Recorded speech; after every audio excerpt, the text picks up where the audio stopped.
The following podcast is a presentation of This Is Infamous. Listener discretion is advised.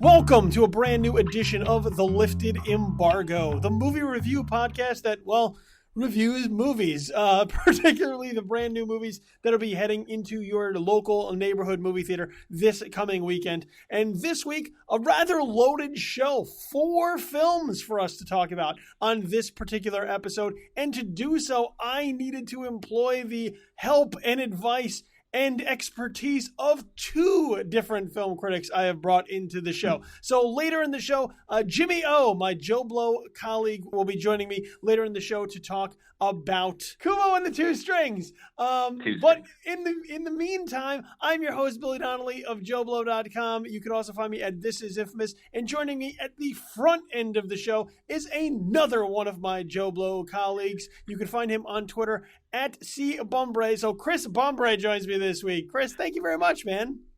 My pleasure.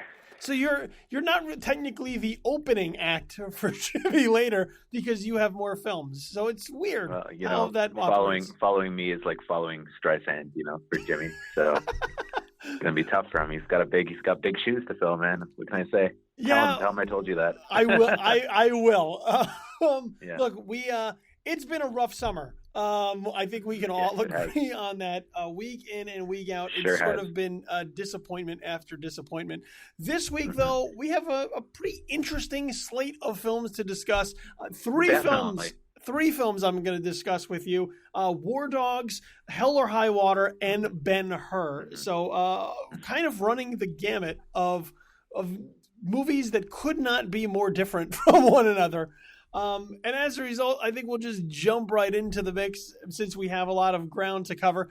And we'll start with War Dogs. So War Dogs is the Todd Phillips' latest film starring Miles Teller and Jonah Hill, based off of the book Arms and the Dudes, that discusses a pair of American arms dealers, gun runners, so to speak, who get a little bit in over their head as they try to accumulate more capital, more cash, and get deeper into the lifestyle of sort of the riches of government contracts for dealing supplies to the military. Also stars Ana de Armas and Bradley Cooper, and is Todd Phillips' latest film since it's been a while since we had another Todd Phillips film. Has it been Hangover 3? Has it been since then? Let me take a look just so we have it. So I fact check this properly. I think so. And make sure we have it. Yeah, The Hangover Part 3 would be his last film, which would be in 2013. So 3 years since his last film. Yeah. So War Dogs, now that we've sort of laid the baseline for what the film is about, Chris, what did you think of this new film?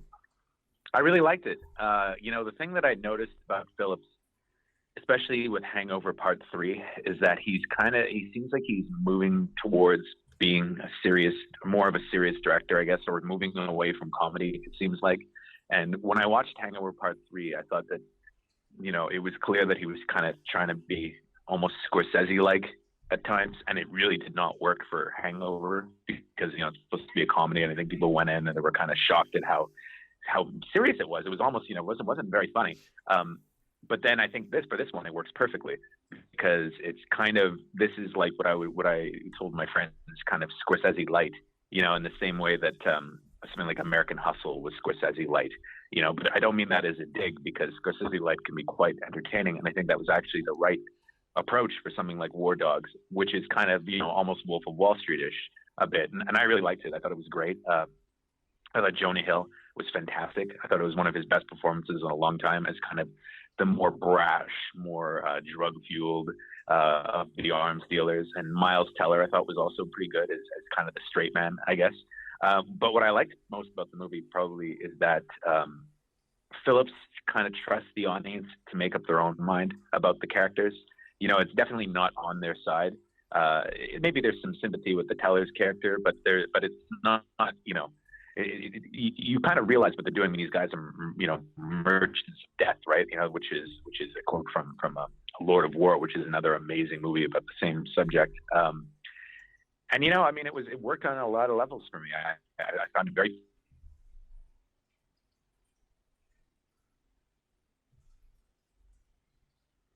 funny at times, but I also found it pretty dark, and I liked the story. I liked the way Phillips directed it. I thought it looked great. I thought it moved really well. And I really liked Bradley Cooper, actually, in a small part as kind of a rival arms dealer that they fool around with. No, I really liked it. I mean, what'd you think?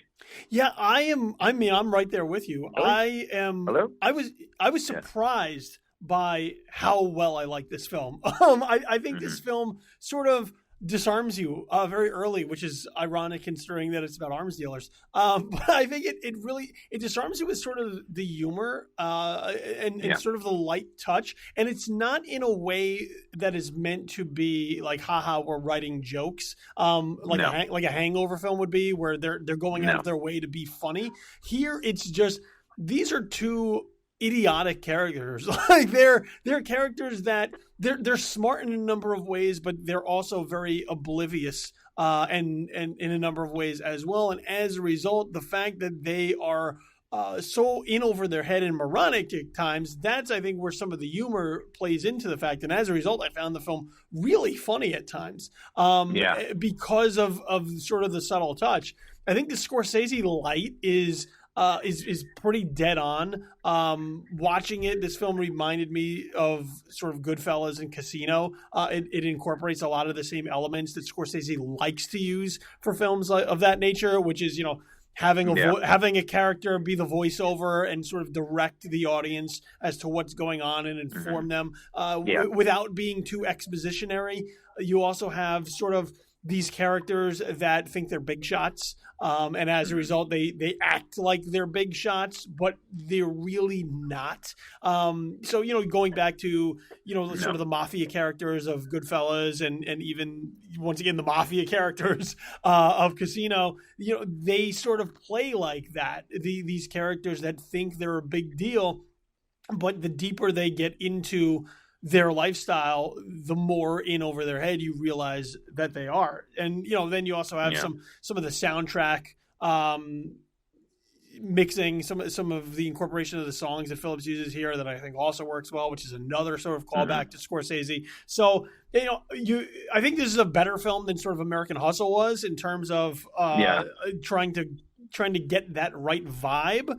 And I think Teller and Hill work really well together. Like there's a yin yang relationship there. It's very symbiotic. They need one another. So even though one is much more of an asshole than the other one is, and the other is sort of grounded, has a little bit more heart, you kind of understand where he's coming from. They need one another to make this thing work, and I think Phillips works really well in bringing out the best in both of them for the film to revolve as well as it does around them. Yeah, no, I agree. I mean, I really think it was one of Hill's better roles that he's had. And Teller, the thing is about a role like that, he's always going to kind of seem a bit bland compared to the really outgoing guy, which is because, Hill chews the scenery throughout, right? And it's a star movie for him more than anything else. But, I thought that Teller did a good job at grounding things. I also like the fact, though, that they left certain things about him ambiguous, especially the ending. I thought the ending was really good. I thought it ran the perfect amount of time too. It's just under 2 hours. It's one of those movies that I really hope will do well, because I think it's entertaining. I think people would like it, but it's also a challenging subject, and it's not cookie cutter. And it seems that these days people kind of like cookie cutter. So we'll have to wait and see, I guess. Yeah, considering the subject matter, dealing with, because that's one of the other levels that I think works well within the film, is you sort of have this humorous layer between the two characters, but then what Phillips is also doing is pointing out sort of how screwed up the system is in how America was receiving was bidding out military contracts during the still ongoing wars in Iraq and Afghanistan. So in that way, you have this very sobering look that these two guys who could literally come off the street are able to sort of penetrate that system and make millions of dollars at it. So in that respect, I think that's another really solid layer of the film, in that it's not just two guys sort of being jackasses, even though there certainly is a part of that, but there is a very serious subject matter underneath that sort of gives you, it's like it gives you your vegetables and it also gives you some candy. So it's a nice diet, and I would agree with you on Hill. Teller is not, he's not showy in this way. No. And in many ways like that, sometimes that also speaks to how good of an actor somebody is that they don't need to sort of show that they're acting. They just sort of are on the screen, and I agree with that. And they blend into it. Yeah, but with Hill though, like Hill is really good in this. He's got this great laugh that's like an all-timer. It's just like this real kind of like like kind of coked up laugh, yeah. And and on top of that, he is sort of this obnoxious, brash character that, even though you realize what a despicable human being he is at times, you can't help but look away. So it's very much sort of like an anti-hero character role for him, and I think he plays it really well. Well, same as Leo in Wolf of Wall Street. I think to me that this is kind of a lot like that movie, right? So. Yeah, it's same like all those Scorsese films, though. You don't really like them, but you like to watch them. So yeah, exactly. And and if you're smart, you don't need to like them. I think that's a problem that a lot of people had with Wolf of Wall Street, is that they were like, oh, but he's too likable. This guy, this asshole, this evil guy, and is he? It kind of you make up your own mind. He's expecting the audience to be somewhat sophisticated, and I don't know. I thought it really worked. I just hope that it does well. I don't know if it will. I think they're marketing it to maybe a younger crowd that it's really made for, but we'll see. I think even teens though would probably like it. Hopefully it'll do well. Yeah, I cannot recommend Warthogs enough. It really did sort of catch me off guard how really good it was, and as a result, I'm telling everybody, please go check out War Dogs, absolutely, and check out Wolf of Wall Street. I like that one too. The next film we're going to move on to is Hell or High Water. This is a film directed by David Mackenzie, and was also a part of the script itself was a part of the 2012 blacklist, the infamous Hollywood blacklist of unproduced screenplays at the time. This is a story of two bank robbers, two brothers, played by Ben Foster and Chris Pine, who sort of are out on a mission for a reason, as they rob banks, as they are being tracked by the wily Texas Ranger played by Jeff Bridges in sort of Jeff Bridges law enforcement mode. I don't want to get too deep into how much in the synopsis as far as what this film is necessarily about, because I'm sure we're going to talk more at length about it right now. But Chris, Hell or High Water, how did this one play for you? Fantastic. One of the best movies of the year. I had heard about it for a while, right? I read the reviews at Cannes, and it sounded great to me. I was really excited to see it, and it really kind of lived up to my expectations. It's funny because I love Jeff Bridges, right? Everybody loves Jeff Bridges. I just wrote an article about him a couple of weeks ago, and he was great. I tons of movies of his that you can list off that are amazing. But I'm not a huge fan of Chris Pine or of Ben Foster. Pine, I have no problem with, but I find him a bit bland, even in the Star Trek movies. Although he's fine in them, not enough for me not to like movies, but he's, I've always found him kind of bland, right? Especially in something like The Finest Hours. And Foster, I just find is an over actor. He's just one of those guys that I can always see him acting, right? He just goes too far, I find, in some roles. Even in something like The Messenger, which he got really good reviews for, I thought he was too much. But I thought both of them were absolutely perfect in Hell or High Water. Perfectly cast. Foster has never been as good as he is here. And I think he's almost Oscar-worthy as kind of the more unpredictable of the brothers, because, he doesn't overplay it. I thought he would overplay it. He really doesn't. He kind of takes a step back a bit. And I don't know if that's Foster just really clicking with the role, or if it's also really good direction. Maybe it's probably a little bit of both, I guess. But, it's worth saying David Mackenzie, he directed a great movie a couple of years ago called Startup, where he got an amazing performance out of Jack O'Connell. Startup was kind of tough prison movie, and I think he works kind of the same magic here with Pine and with Foster. And Pine, he's great, kind of as the more level-headed brother. He's very sympathetic, but at the same time, there's kind of a nihilism about him, right? Where neither of them really expects to get away with what they're doing. They've got a mission, yes, but it's not. Neither of them thinks they're gonna head to Mexico with the loot. They're doing it for a very specific reason. And I thought that Bridges was great as kind of the wily Texas Ranger, like you said, and some good little moments that kept the tension. I liked him with his partner hating the Christian rock music comes on in the car, and he's like, oh no, just great moments like that. I thought it was really well directed. I thought the action scenes were really good, even though it's not necessarily an action movie. I just thought it was really tightly done. It runs, I think, probably the perfect amount of time too, about an hour and 40 minutes, just this tense, lean. And also, of course, the script is fantastic. Taylor Sheridan, he did Sicario as well, and I think he's a real talent, this guy. So I really can't recommend it enough. I mean, to me, it's one of the best movies of the year. Yeah, it is absolutely fantastic. And it's a film that you would never expect to sort of drop towards the tail end of the summer.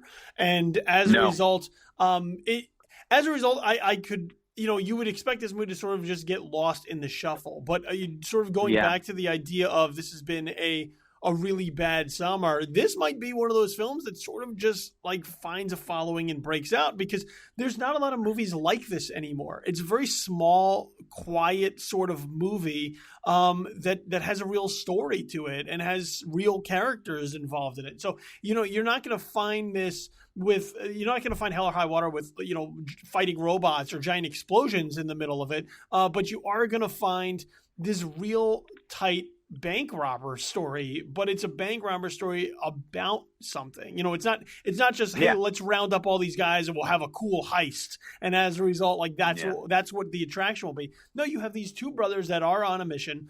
And the thing that also played well for me that you didn't bring up for Hell or High Water was it's sort of a mystery in the way that it's laid out, in that you're sort of trying to piece together why things are happening, why things are unfolding as they are. Why are these guys robbing banks? What is their purpose? What is the nature of, how smart is Jeff Bridges? Is he kind of just this regular cop, or is there something a little bit more to him? And then as a result, there's sort of this cat and mouse game going on there, a matching of wits, so to speak, between this ranger who is intent on catching the bank robbers and these two guys who don't necessarily think they're going to get away with it. Like they sort of have a mission, but they know in the end this probably isn't going to work out too well for them. And as a result, they're sort of like, well, when does the rubber meet the road between those two parties that are clearly on a collision course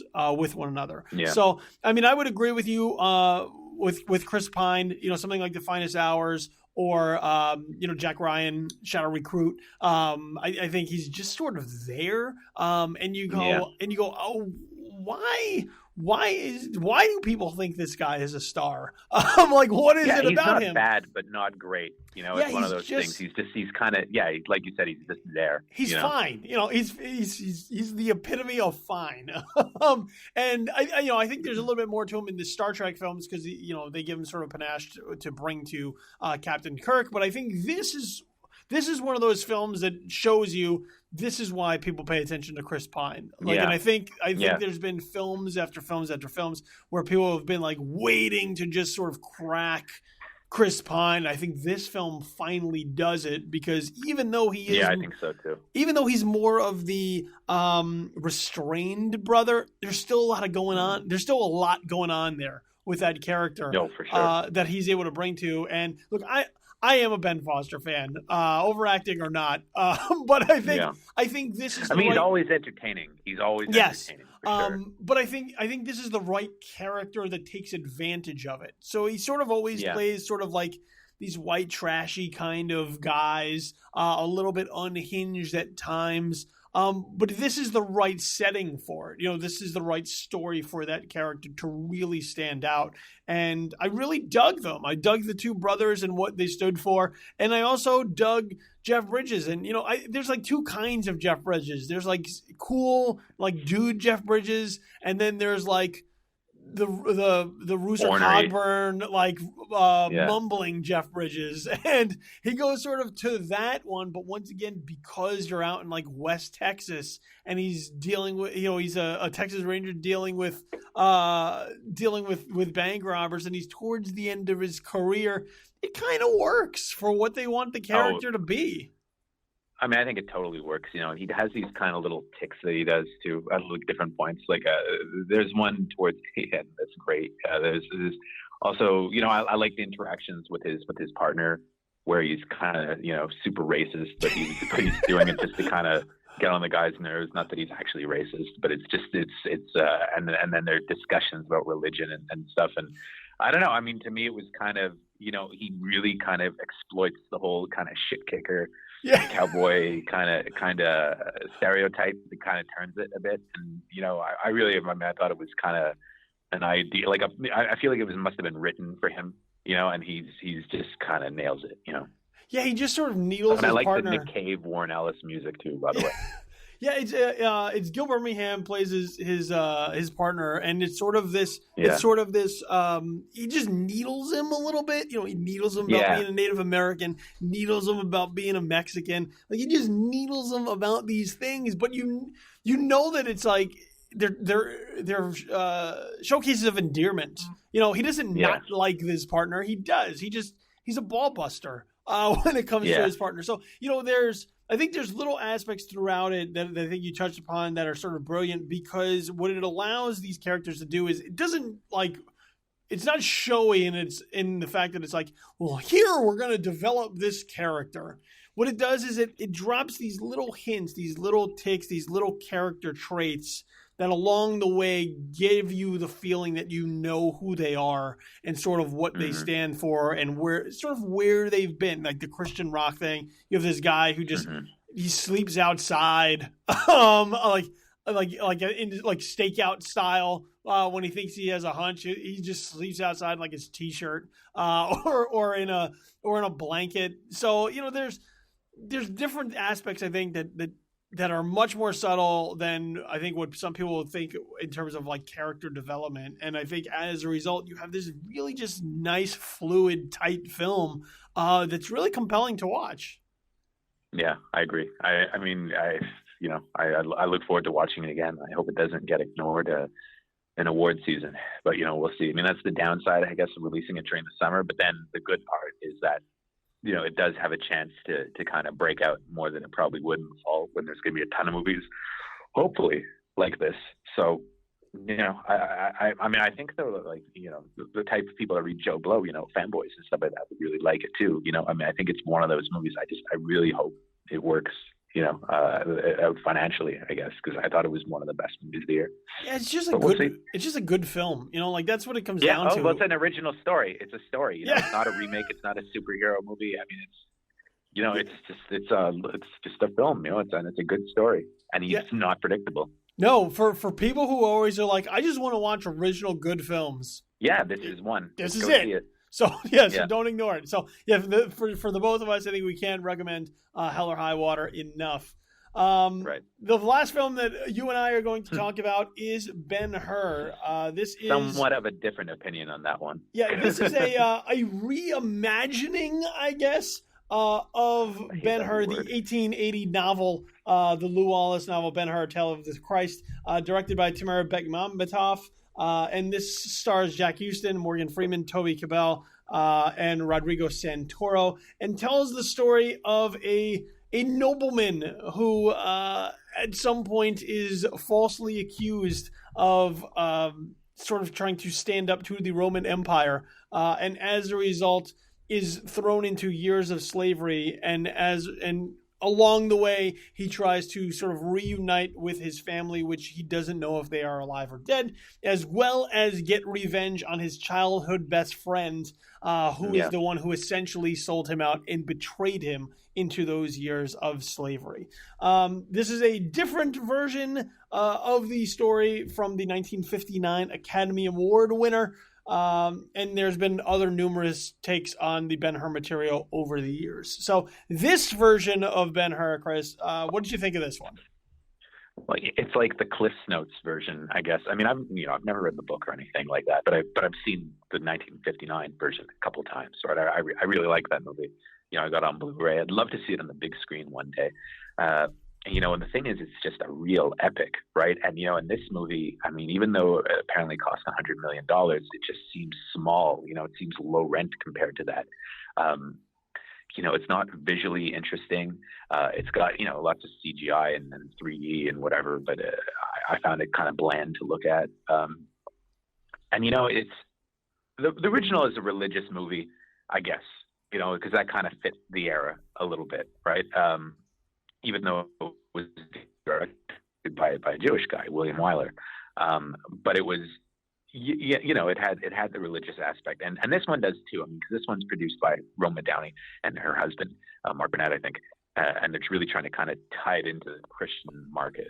And I mean, I thought for the most part they actually did a pretty good job juggling that. It had some religious aspects to it, which I really have no problem with. Rodrigo Santoro's Jesus was okay. He wasn't as good as Cliff Curtis was, though, in this other movie, Risen, that came out a couple months ago. And, I was fine with them kind of juxtaposing the Ben-Hur story with the Jesus story, because that happens in the novel, I guess, and it happens in the other movies. But they go way overboard in the last 5 minutes, where they kind of, after the crucifixion has happened, they try to kind of shoehorn in this kind of forgiveness narrative that just kind of ruins what you've seen up to that point, because that had already been there, but it was just subtle, and it felt like they didn't trust their audience to understand the message they were trying to convey, so they go way overboard, and it just ends up being a mess, right? It's almost people were laughing at the end of the movie when I saw it in theaters, and I mean that kind of ending makes it only palatable maybe to a super religious audience, but even them I don't think would be into it that much. But up to then I thought it was okay. I thought it was mediocre. And I would always recommend watching the Charlton Heston version or even the silent version over this one. I thought Jack Houston made for a good Ben-Hur. I like him. I think he's a decent actor. I think he's got some presence to him. Toby Cabell is more hit and miss with me. He was okay as Masala. I like that he kind of tried to play it a little bit more low key, not necessarily evil, just kind of confused, I guess. I thought there was no chemistry with Esther, with Ben-Hur's wife. I thought that was a big problem with the movie, that she didn't get any screen time at all. I felt for most part like I was watching kind of a really kind of bland episode of Game of Thrones almost, and it was just kind of, it felt low rent almost, or low key. But I didn't think it was the disaster that a lot of critics were saying it was, because a lot of people have really been taking it to task. And I feel like part of that is almost, the fact that it is a Christian movie, right? And people are kind of, exploiting that to kind of make fun of it. And, it's really not that bad until the end. But, like I said, it's like the Cliff's Notes version of the original. They cut like an hour and a half out of the story. And it just rushes through everything. It doesn't feel like an epic. You don't really get into the story like you did in the other ones. And also, just visually, it wasn't very exciting. Timur Bekmambetov, he's an okay director, I think, and he's kind of trying to restrain himself a bit with this one as opposed to his other films. I just didn't think it worked. I think it was an unnecessary film. I think there was maybe a way to do it, but probably not the way that they did.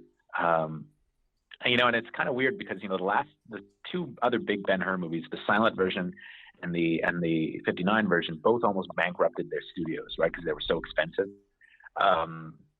This one, it's clear that it's actually a fairly modest movie. Even $100 million these days, I think it's kind of modest. So it doesn't feel like an epic like those did. And, in the chariot races, which is what they're selling, it's fine, but it's nothing compared to the original. Chariot races, outstanding. Yeah, I think you make 60 years later. Well, yeah, I think you make a great point in that, I think we're sort of desensitized to those things. So, in 1959, when you're making, the chariot race as it stands in the original film, or not in the original film, but in that version, the 59 award winner, that's something that people hadn't seen before, ever. So as a result, but even now it isn't really, though, because it was real. There were real horses, and you don't really see that anymore. No, and as a result, it's very epic because of that fact, because it's very practical, because you're watching this, and it's one of those things where, like, I can't believe my eyes that I'm seeing something like this. This is truly visually amazing, and something here where it's clearly CG and the way that it's done. It feels like every other movie that we see all the time. Yeah, you've seen it before, exactly. Yeah, like the spectacle of it is lost. So as a result, taking what should be this incredible moment, and really what a lot of the film is building towards, when it then happens, it feels really matter of fact. You're like, oh, that's it. Whatever. Mm-hmm. I've seen that in like Battleship. I've seen stuff to that degree visually in other movies that also weren't nearly as good. I think the movie's all right. It's okay. I think the movie. Yeah, I agree. I think while you're sitting there watching it, it's watchable.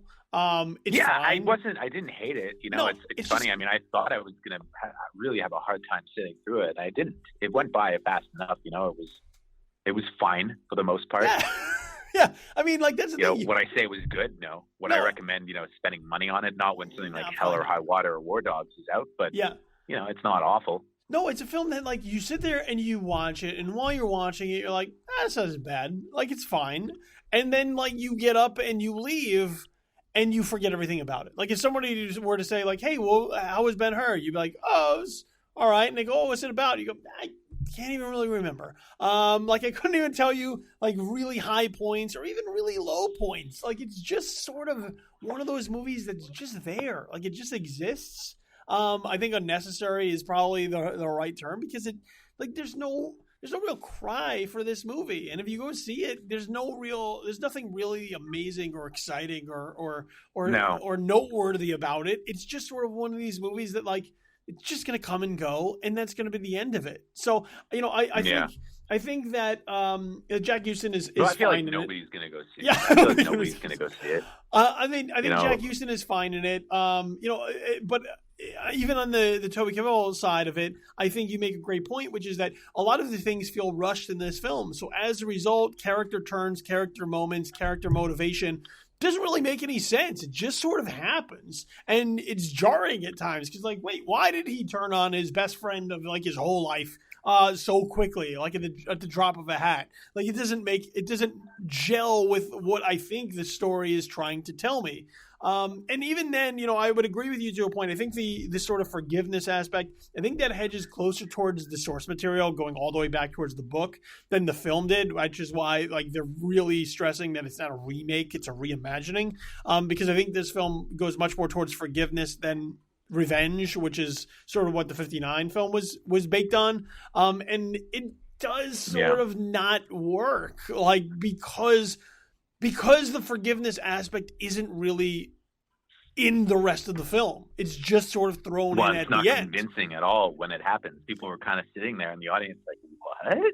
Yeah, these are like, this is a guy. Yeah, like Ben-Hur is a guy who has come to hate his childhood best friend for what he has done to himself, what he has done to his family, what he has put forth, like what he's put them through the ringer. And then the last 5 minutes convinces you, like, well, now that he got his revenge, well, now we can call a truce and everything will be okay. They'll just love each other.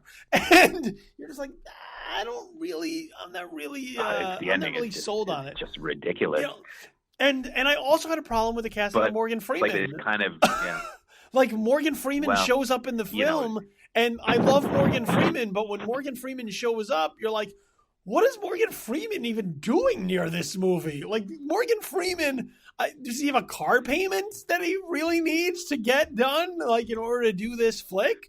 Because, Morgan Freeman... I have to say, though, to give him credit, he's more present in this though than he was in something like London Has Fallen, where it doesn't feel like he showed up for one day and CGI'd in. Like I think it looks in this one like he actually went to location, and actually did some stuff, So I don't know. I gotta give him credit. He looks like he's having fun. He brings a certain something to the movie. I think, a certain gravitas, a certain, almost tongue in cheek at parts, So I can't really fault Freeman in this performance. I actually thought he was pretty good. I think he did what they needed him to do.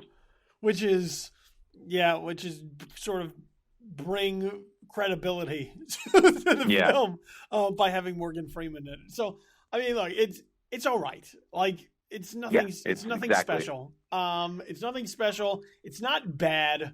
It's just fine. Like, it's there. It's average. It's mediocre. It's as middle of the road as you can get. So, like, if you just want to spend 2 hours, like, sit in front of a screen while moving pictures fly in front of you, I mean, I guess this will do the trick. But if you if you've literally seen everything else, if you've literally seen every other, halfway decent movie, and you just are really desperate to go see a movie this weekend, and I know I've been there before myself, where I just really wanted to go see something. Yeah, then it's okay. It's fine. It's like one tick above staring at the wall. Like when I used to go to movies all the time, when I used to go like pretty much every weekend, every day on the weekends, I would go through what was coming out. I saw everything, and so I ended up seeing a lot of crappy movies because I wanted, to go see something. And, Ben-Hur back then would have been an okay surprise because I would have been, I would have been modestly entertained by it. It wouldn't have been torture to sit through, so. So that's what if you've seen everything else that you could possibly see that's any good, then you could go see Ben-Hur and it wouldn't be the worst thing you've ever seen. It's just not great. It's not good, but it's not bad. It's one of those movies where you're just like, I just want to get out of the house. Yeah, exactly. Yeah, that's exactly it. This. But as we've already it's the kind of thing like on Netflix, you can throw it on in the background, Yeah, you can do other things to Ben-Hur. Like that's if you have like knitting to do or something, like take it to Ben-Hur and like you can just, I mean, you'll pay money for it, but like it is what it is. So probably the least favorite of our three, clearly, this week on the show. So just to recap my discussion here with Chris Bumbray, 3 films that we've talked about so far. War Dogs, both of us highly recommend the film.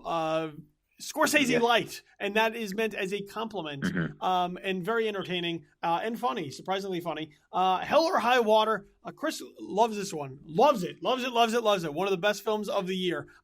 I will ride this out to the rest of the year before I slot it there, but I will say it is fantastic. It is a nice piece of film to have in this summer dread that we've been having. So if you want original good films, like everybody always says they want to, Hell or High Water, that's one to check out. And Ben-Hur, it's like watching paint dry. Like it's all right. I mean, it's not bad. It's not good. It's just there. And I think we can agree on that. Being in limbo. Yeah. So with that said, man, thank you very much for coming on the front end of the show to discuss these 3 films with me. Before I let you go, let everybody know where it is they could find you out there on the interwebs. Yeah. You can read my stuff at joeblow.com, and you can follow me on Twitter, cbumbray. So Chris Bumbray, thank you very much. And Jimmy O coming up right at this moment. Boom, here we go. And for the final film on the docket this week, once again, a loaded week coming to your movie theaters for you to check out a number of films, is Kubo and the Two Strings. And joining me this week to talk about this one particular film is one of my JoeBlow.com colleagues, compadres, compatriots, whatever it is that you want to call him. You can also follow him on Twitter at Jimmy to the O.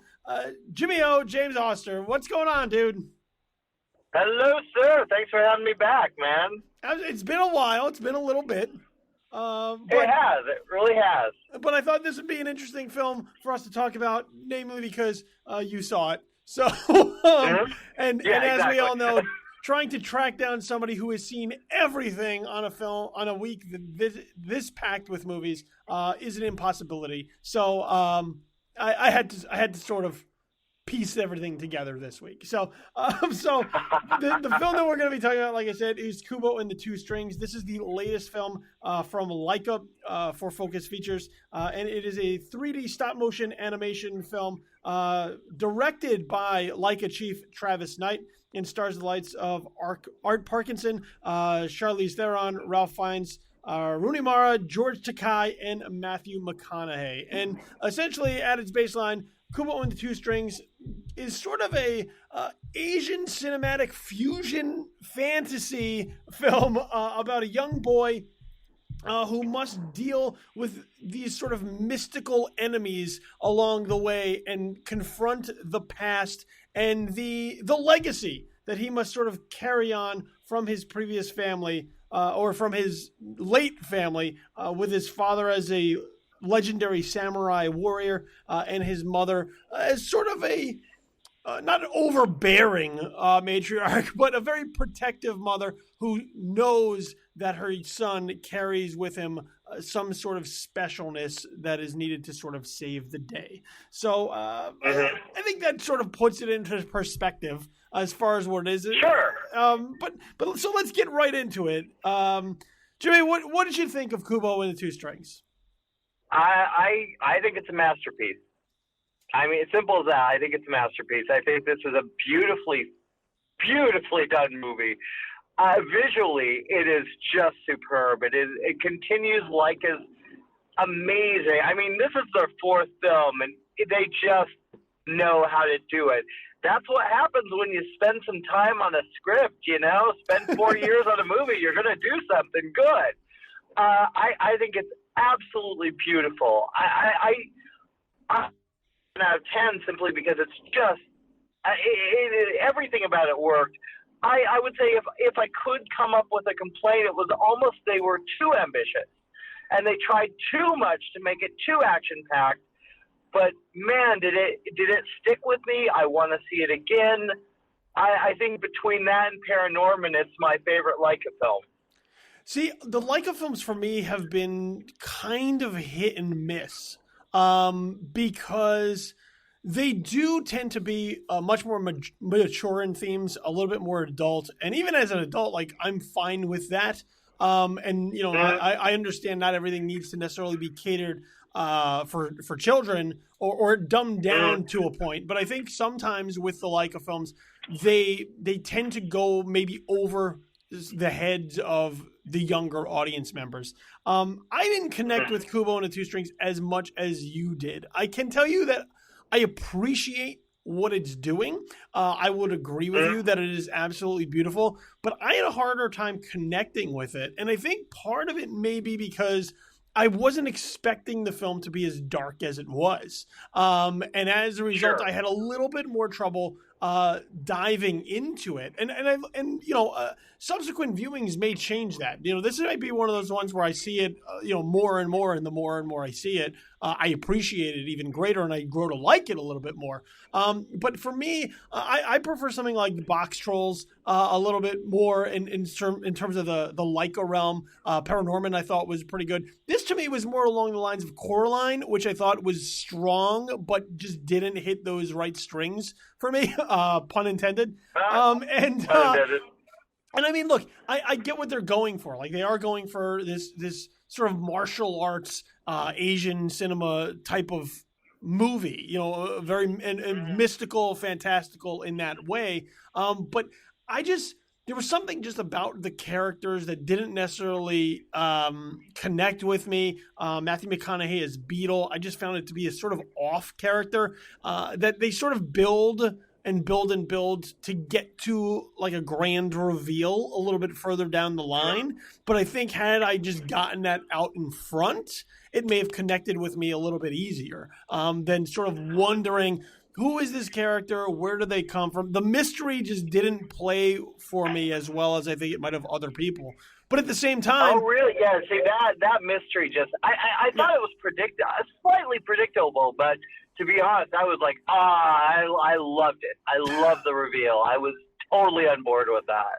But at the same time, like, I did see it with my two kids. I took both of my children to see it. My daughter's 4, my son is 7, and they were just sort of watching it. And, I've sat down with films, especially when I see films like this, I try to see it with them, because even if it's not for me, I want to know necessarily, well, how might it play with that, the audience it may be more geared towards. And even though they didn't seem all that engaged with it, I was wrong. And it's partially because it's not really light. It's not very funny. It's very serious. And they actually were engaged with it. And they came out raving about it, which sort of surprised me a little bit. So, so I understand, like I said, I appreciate this film and I understand what it's trying to do. It didn't necessarily work as well for me, but I think if you sort of challenge your kids, like if you're going to take children to see it, I think they're up to the challenge of watching this one. Oh, yeah, my son loved it too. It's something that I think that what I like about this film is kind of similar to what I enjoyed about the Book of Life. I like the fact that it takes it into very dark places and very, very hard to communicate places for children. But what I think it does, both these films, it opens up to amazing conversation about life, about family, about dangers, about everything. I just think these two films, especially Kubo, it's just there's something about that. I mean, and I don't want to give anything away, but the lantern sequence, I was just, wow, this is really a cool way to express ideas to kids. And I honestly, I definitely think it's a little dark, but I think kids are going to love it, and I think the parents will too. I think it's just something that is universal. And I get what you're saying. It sometimes movies just don't automatically click, but I guarantee you, man, I think a couple viewings of this, I think you're going to grow to like it more. Yeah, I mean, I think that's very, very strong possibility, because as I watched it, there were some really interesting themes in there to discuss, as you brought up. And I think also the fact that it doesn't really play it safe is one of its strengths. And I'm one of those, you and I are sort of from the same era. So, I grew up in the 80s watching movies that sort of were meant to scare the shit out of kids a little bit, and we've sort of moved away, from that a little bit. Just off the top of my head, like the Never-Ending Story is not all sunshine and rainbows.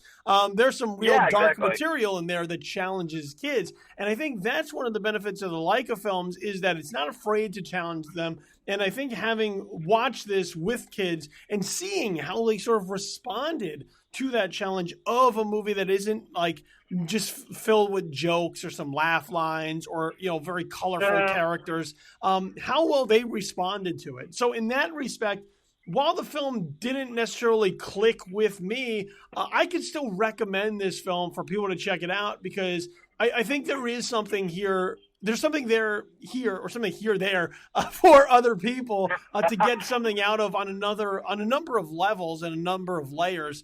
And visually, it is amazing. It's very stunning to watch. Dude, how the fact that all of that work went into even the ocean is like handmade, man.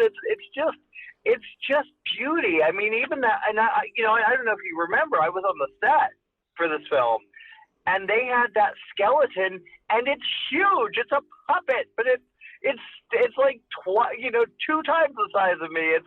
I think it's 17 feet high, 22 feet arm's length, and it's a puppet.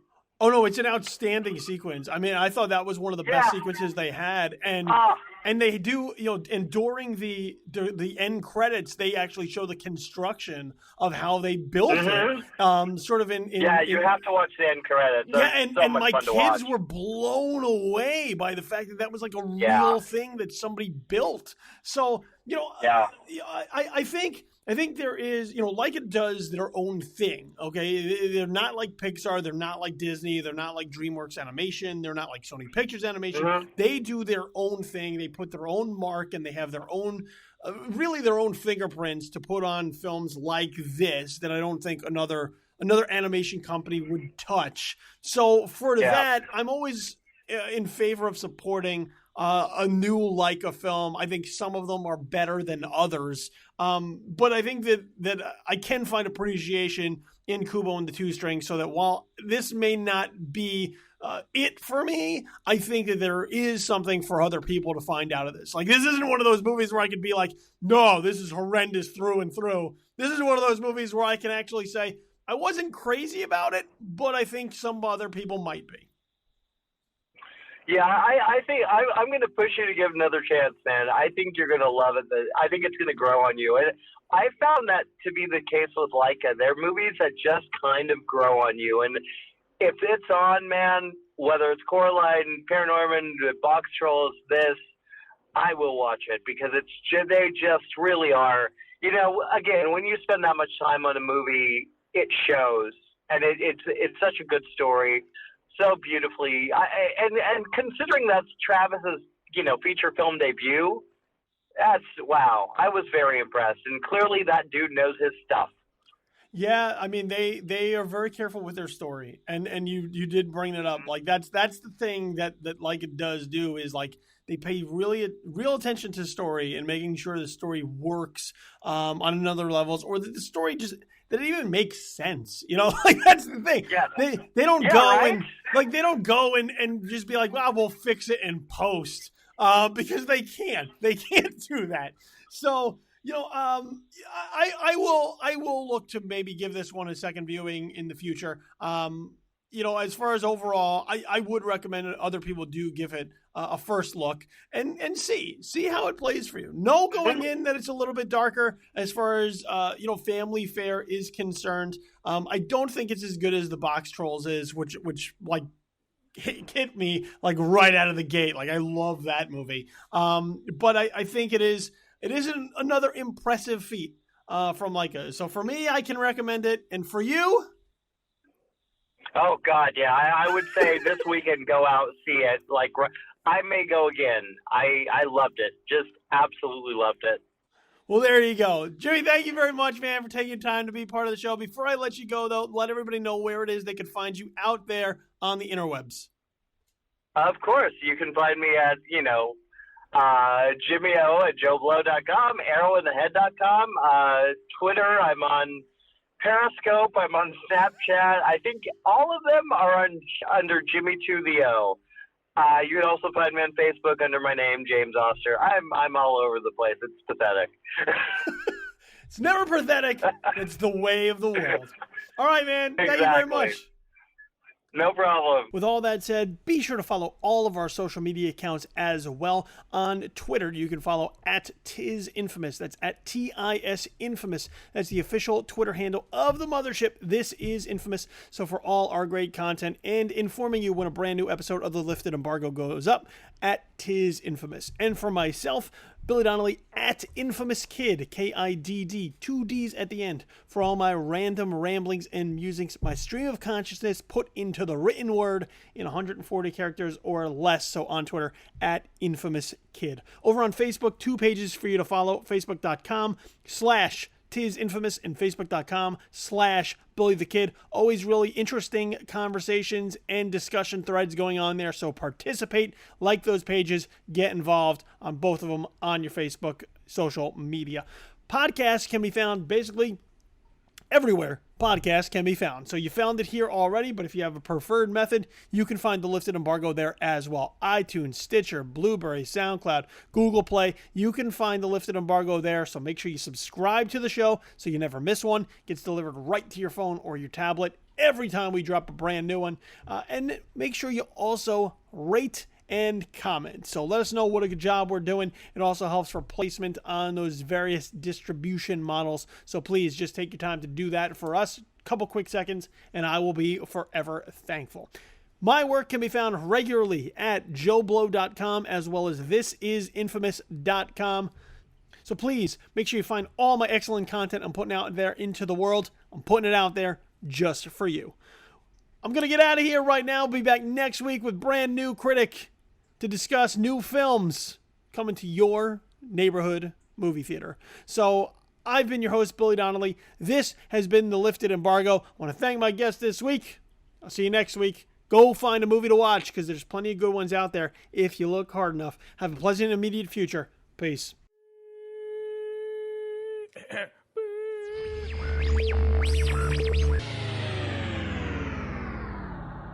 The Lifted Embargo is a podcast presentation of This Is Infamous.